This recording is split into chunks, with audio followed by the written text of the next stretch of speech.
dried blood is dead blood. Everybody knows that, all right?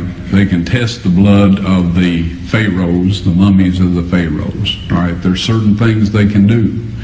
They cannot get a chromosome count by any method I'm familiar with, all right? Things keep changing. I don't profess to know everything.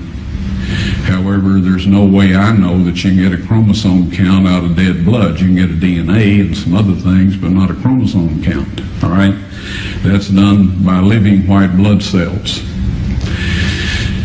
Now then, first of all, in this analysis, I took the blood into a laboratory in Israel. I asked one of the people I work with in antiquities, where is a good laboratory that does reliable work?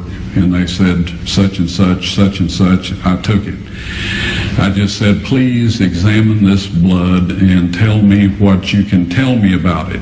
All right? They said, well, look, we're going to reconstitute it. We're going to put it in normal saline and keep it at body temperature for 72 hours with gentle swirling. All right? That's their business. That's great. I said, now I want to be there when you check it out. They said, fine. So I was back. They checked it out. I said, now, they said it's human blood. We can tell that.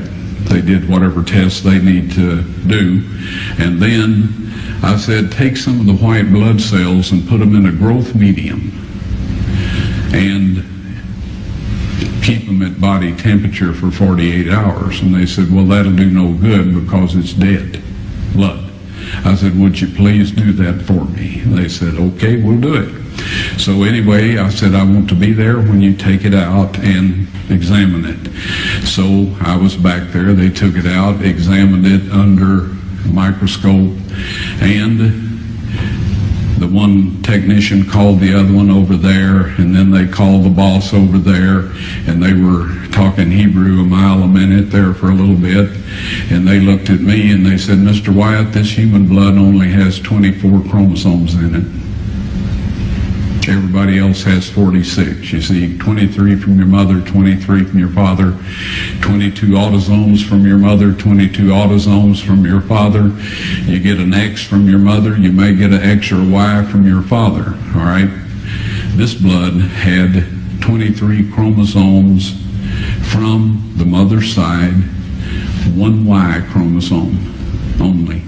You see, the child could not have developed if they hadn't had the autosomes from the mother.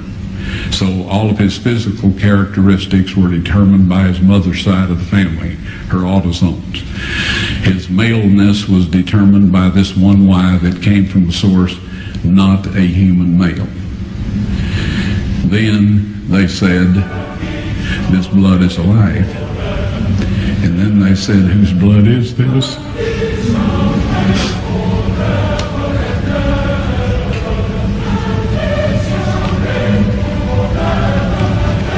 I said, it's the blood of your Messiah.